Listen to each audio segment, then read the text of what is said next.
ሰላም እንዴት ናችሁ? ወደ ዩቲዩብ ቻናላችን እንኳን በደህና መጣችሁ። ይህ ሰዓሊ መሆን ከአብርሃም ጋር ነው። ዛሬ ደግሞ እጅግ በጣም አስደናቂ ከሆነው የመልክ ጥናት ወይም ፖርትሬት ዓለም ውስጥ እንገባለን። ሙሉ በሙሉ ጀማሪም ከሆናችሁ ወይም ችሎታችሁን ማዳበር የምትፈልጉ ከሆነ ይህ ትምህርት ደረጃ በደረጃ ከፋፍለን አንድን መልክ እንዴት ወረቀት ላይ ወይም ሸራ ላይ እንዴት ማስፈር እንደምንችል የምናይበት ትምህርት ነው። ስለዚህ እርሳስ፣ ላጲስ፣ ወረቀት ወይም ካንቫስም ሊሆን ይችላል አዘጋጁ። ወደ ቲቶሪያሉ እንገባለን። ወደ ቲቶሪያሉ ከመግባቴ በፊት የምታዘጋጁት እርሳስ ኤችቢ እርሳስ ወይም ይሄ መደበኛ የምንለው የተለመደው አይነት እርሳስ ኤችቢ እርሳስ ታዘጋጃላችሁ። እንዲሁም 2B፣ 4B እና 6B እንደየደረጃው ልንጠቀም ስለምንችል ይሄን ታዘጋጃላችሁ። ነገር ግን ይሄ ግዴታ አይደለም፣ ቢኖራችሁ ጥሩ ነው። ካልሆነም ግን በኤችቢ ብቻ መስራት ይቻላል።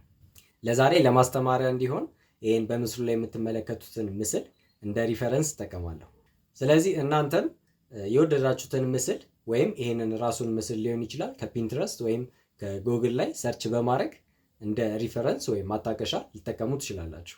ሞዴል የምታገኙ ከሆነ ደግሞ ቤተሰብ ወይም ጓደኛ ሊሆን ይችላል የሚቀመጥላችሁ ሰው ካገኛችሁ ብታስቀምጡ ደግሞ ጥሩ ነው። ስለዚህ የመጀመሪያው ስቴፕ የሚሆነው የጭንቅላታችንን ፎርም መረዳት ነው። ይሄም ማለት ጭንቅላታችንን ብናቀለው ወደ ኦቫል ሼፕ ይጠጋል። ኦቫል ማለት እንቁላል ቅርጽ፣ ወይም ደግሞ ይሄንን ደግሞ የበለጠ ብናቀለው ወደ ሁለት ፎርሞች መክፈል እንችላለን። አንደኛው ስፊር ሲሆን ሁለተኛው ደግሞ ሲሊንደር ነው። ስለዚህ ይሄ ስከል የምንለው ወይም የራስ ቅላችን ወደ ኳስ ወይም ወደ ስፊር የሚጠጋ ሲሆን አገጫችን ደግሞ የሲሊንደሪካል ፎርም ይይዝና ሁለቱን ስንደምራቸው የጭንቅላት ቅርጽ እናገኛለን ማለት ነው። በዋነኝነት ማስቀደም ያለብን ይሄንን ፎርም ነው። አስተውላችሁ ከሆነ የሉሚስ ሜትድ የሚባል አለ።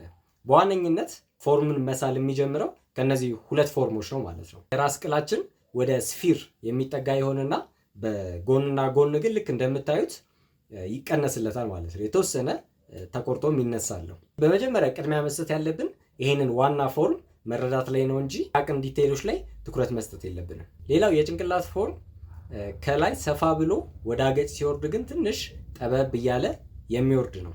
አሁን ወደ ታች ያወጣ ነው ሴንተር ላይን ወይም አካፋይ መስመር የፊቱ መሀል ለመሀል ነው ማለት ነው። አፍንጫውን እና አፉ እና እንዲሁም አገጩ ይሄን መስመር ይዞ ይሄዳል ማለት ነው። እንዲሁም የአይንና አይኑ መሃል ይሄ መስመር ይሆናል ማለት ነው። ይሄን መስመር ማስመራችን የሚጠቅመን የፊቱን ሁለት ጎን ለማመጣጠን ይጠቅመናል፣ ፊቱ እንዳይጣመም ማለት ነው። ከስፊሩ ላይ የተቆረጠው ፓርት ላይ ሁለት ሴንተር ላይኖችን አድርገን ነበረ፣ ሆሪዞንታል እና ቨርቲካል። ይሄ ደግሞ ጆሮ የሚጀምርበት እንዲሁም አገጩ የሚጀምርበት፣ ይሄን መስመር ይዘን ስንሄድ ደግሞ ቅንድቡን የምናገኝበት ይሆናል ማለት ነው። የፊቱን አካፋይ መስመር ደግሞ 3 ቦታ እንከፍለዋለን። የመጀመሪያው ቅንድብ የሚያርፍበት፣ በመቀጠል አፍንጫው የሚያርፍበት፣ በመቀጠል አገጩ ያገኝልናል ማለት ነው።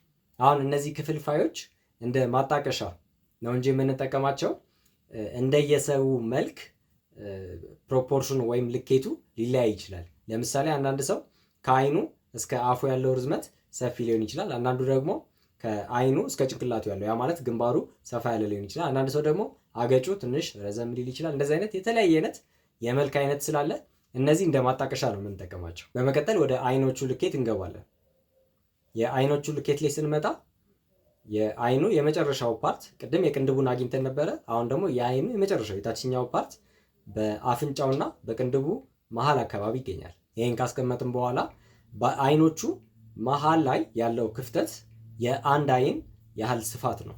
አሁን ወደ አፍንጫው ለመሄድ የአይኖቹ የሚጀምሩበት ነጥብ ቀጥታ እሱን ይዘን ስንወርድ የአፍንጫዎቹን ቀዳዳ እናገኛለን ወይም ኖስትሪል የምንላቸው። አሁን ከአፍንጫው እስከ አገጩ ያለውን ሁለት ቦታ እንከፍልና የአፉ የታችኛው ፓርት እዛ አካባቢ ይሆናል ማለት ነው። የአፉን ስፋት ለማግኘት ብዙ ጊዜ የአይኗን ጥቁሯን ፓርት ሴንተር ይዘን ወደ ታች ልንወርድ እንችላለን።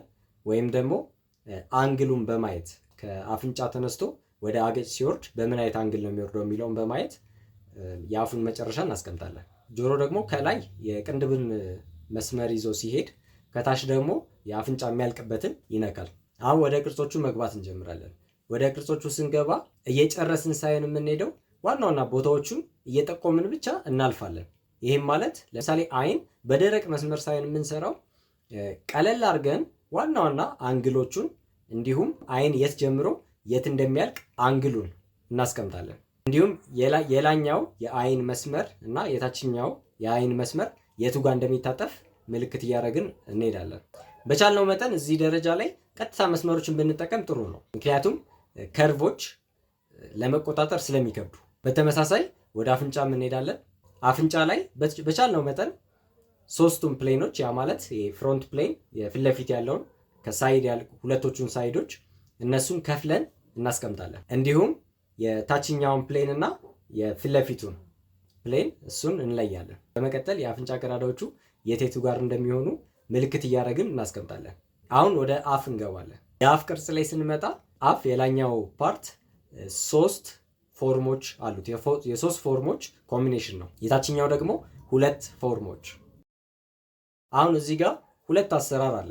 አንደኛው እነዚህን እንደ ምልክት ያስቀመጥናቸውን መስመሮች ተመርኩዘን ወደ ዲቴይል መግባት፣ ያ ማለት በመስመር መጀመሪያ መልቀም፣ የመስመር ስራውን መጨረስ።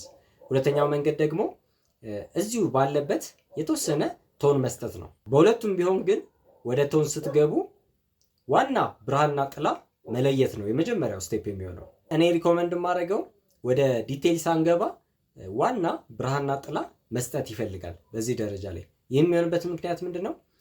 አንዳንድ በድሮይንግ ላይ ያላየናቸው ስህተቶች ካሉ ብርሃንና ጥላ የተወሰነ ስንሰጣቸው በደንብ ጎልተው ይታዩናል ማለት ነው። ነገር ግን ልብ በሉ የመስመር ስራዎቻችንም እንዲሁም የሃቺንግ ወይም የማጥቆር ስራዎቻችንም በጣም በፈዛዙ ነው የሚሰሩት። ምክንያቱም እዚህ ደረጃ ላይ ልናስተካክል ስለምንችል እዚህ ደረጃ ላይ ኤችቢ እርሳስ ብትጠቀሙ ጥሩ ነው። ብርሃንና ጥላ የሚገናኙባቸውን ቦታዎች ምን አይነት ቅርጽ እንዳላቸው በደንብ ትኩረት ሰጥታችሁ እዩ።